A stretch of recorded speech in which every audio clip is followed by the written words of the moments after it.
नमस्कार दोस्तों, आज मैं आपके लिए लेकर आई हूँ रामायण के चौंका देने वाली रहस्य। दोस्तों, वीडियो शुरू करने से पहले आपसे एक छोटा सा रिक्वेस्ट करना चाहूँगी कि वीडियो अच्छी लगेगी तो प्लीज़ लाइक कीजिएगा और चैनल को सब्सक्राइब कीजिएगा। तो चलिए शुरू करते हैं।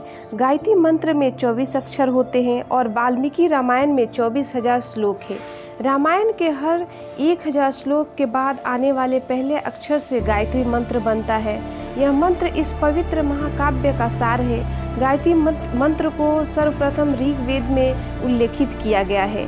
श्री राम के माता पिता एवं भाइयों के बारे में तो प्रायः सभी जानते हैं, लेकिन बहुत कम लोगों को यह मालूम है कि राम की एक बहन भी थी जिनका नाम शांता था। वे आयु में चारों भाइयों से काफ़ी बड़ी थी। उनकी माता कौशल्या थी। ऐसी मान्यता है कि एक बार अंग देश के राजा रोमपद और उनकी रानी वर्षिणी अयोध्या आए। उनको कोई संतान नहीं थी। बातचीत के दौरान राजा दशरथ को जब यह बात मालूम हुई तो उन्होंने कहा, मैं अपनी बेटी शांता आपको संतान के रूप में दूंगा। यह सुनकर रोमपद और वर्षिणी बहुत खुश हुए। उन्होंने बहुत स्नेह से उसका पालन पोषण किया और माता पिता के सभी कर्तव्य निभाए। एक दिन राजा रोमपद अपनी पुत्री से बातें कर रहे थे। उसी समय द्वार पर एक ब्राह्मण आए और उन्होंने राजा से प्रार्थना की कि वर्षा के दिनों में वे खेतों की जुताई में राज दरबार की ओर से मदद प्रदान करें। राजा को यह सुनाई नहीं दिया और वे पुत्री के साथ बातचीत करते रहे। द्वार पर आए नागरिक की याचना न सुनने से ब्राह्मण को दुख हुआ और वे राजा रोमपद का राज्य छोड़कर चले गए। वह ब्राह्मण इंद्र के भक्त थे। अपने भक्त की ऐसी अनदेखी पर इंद्रदेव राजा रोमपद पर क्रोध हुए और उन्होंने उनके राज्य से पर्याप्त वर्षा नहीं की। इससे खेतों में खड़ी फसलें मुरझाने लगी। इस संकट की घड़ी में राजा रोमपद ऋष्यशृंग ऋषि के पास गए और उनसे उपाय पूछा। ऋषि ने बताया कि वे इंद्रदेव को प्रसन्न करने के लिए यज्ञ करें।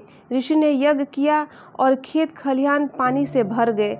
इसके बाद ऋष्यशृंग ऋषि का विवाह शांता से हो गया और वे सुखपूर्वक रहने लगे। बाद में ऋष्यशृंग ने ही दशरथ की पुत्र कामना के लिए पुत्र कामेष्टि यज्ञ करवाया था। जिस स्थान पर उन्होंने यह यज्ञ करवाया था वह अयोध्या से लगभग 39 किलोमीटर पूर्व में था और वहाँ आज भी उनका आश्रम है और उनकी तथा उनकी पत्नी की समाधियाँ है।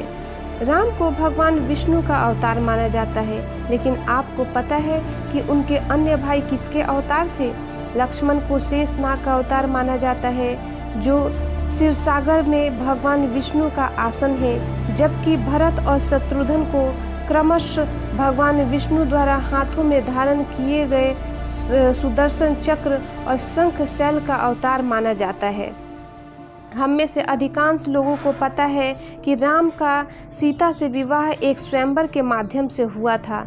उस स्वयंवर के लिए भगवान शिव के धनुष का इस्तेमाल किया गया था, जिस पर सभी राजकुमारों को प्रत्यंचा चढ़ाना था। लेकिन बहुत कम लोगों को पता होगा कि भगवान शिव के उस धनुष का नाम पिनाक था।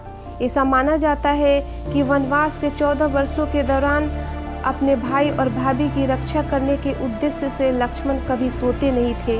इसके कारण उन्हें गुदाकेश के नाम से भी जाना जाता है। वनवास की पहली रात को जब राम और सीता सो रहे थे तो निद्रा देवी लक्ष्मण के सामने प्रकट हुई। उस समय लक्ष्मण ने निद्रा देवी से अनुरोध किया कि उन्हें ऐसा वरदान दे कि वनवास के 14 वर्षों के दौरान उन्हें नींद न आए और वह अपने प्रिय भाई और भाभी की रक्षा कर सके। निद्रा देवी इस बात पर प्रसन्न होकर बोली कि अगर कोई तुम्हारे बदले 14 वर्षों तक सोए तो तुम्हें यह वरदान प्राप्त हो सकता है। इसके बाद लक्ष्मण की सलाह पर निद्रा देवी लक्ष्मण की पत्नी और सीता की बहन उर्मिला के पास पहुंची। उर्मिला ने लक्ष्मण के बदले सोना स्वीकार कर लिया और पूरे 14 वर्षों तक सोती रही।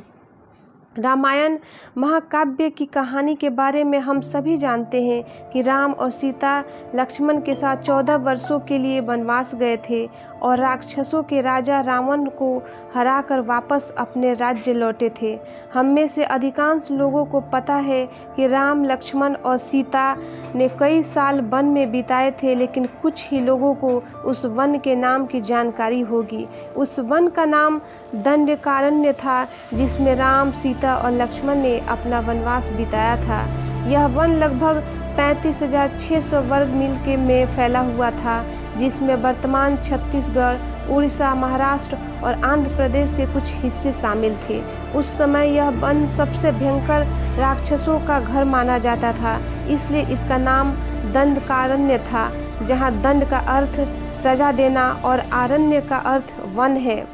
पूरे रामायण की कहानी में सबसे पेचीदा प्रकरण लक्ष्मण रेखा प्रकरण है, जिसमें लक्ष्मण वन में अपनी झोपड़ी के चारों ओर एक रेखा खींचते हैं। जब सीता के अनुरोध पर राम हिरण को पकड़ने और मारने की कोशिश करते हैं तो वह हिरण राक्षस मारीच का रूप ले लेता है।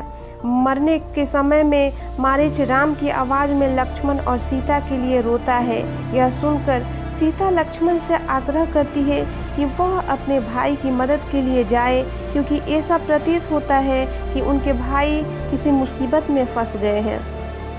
पहले तो लक्ष्मण सीता को अकेले जंगल में छोड़कर जाने को राजी नहीं हुए, लेकिन बार बार सीता द्वारा अनुरोध करने पर वह तैयार हो गए। इसके बाद लक्ष्मण ने झोपड़ी के चारों ओर एक रेखा खींची और सीता से अनुरोध किया कि वह रेखा के अंदर ही रहे, और यदि कोई बाहरी व्यक्ति इस रेखा को पार करने की कोशिश करेगा तो वह जलकर भस्म हो जाएगा। इस प्रकरण के संबंध में अज्ञात तथ्य यह है कि इस कहानी का वर्णन ना तो वाल्मीकि रामायण में है और ना ही रामचरितमानस में है, लेकिन रामचरितमानस के लंका कांड में इस बात का उल्लेख रावण की पत्नी मंदोदरी द्वारा किया गया है। रावण सभी राक्षसों का राजा था। बचपन में वह सभी लोगों से डरता था, क्योंकि उसके 10 सिर थे। भगवान शिव के प्रति उसकी दृढ़ आस्था थी। इस बात की पुख्ता जानकारी है कि रावण एक बहुत बड़ा विद्वान था और उसने वेदों का अध्ययन किया था। लेकिन क्या आपको पता है कि रावण के ध्वज में प्रतीक के रूप में वीणा होने का कारण क्या था? क्योंकि रावण एक उत्कृष्ट वीणा वादक था, जिसके कारण उसके ध्वज में प्रतीक के रूप में वीणा अंकित था। हालांकि रावण इस कला को ज़्यादा तवज्जो नहीं देता था, लेकिन उसे यह यंत्र बजाना पसंद था। दोस्तों, वीडियो अच्छी लगी है तो एक लाइक ज़रूर कीजिएगा। धन्यवाद।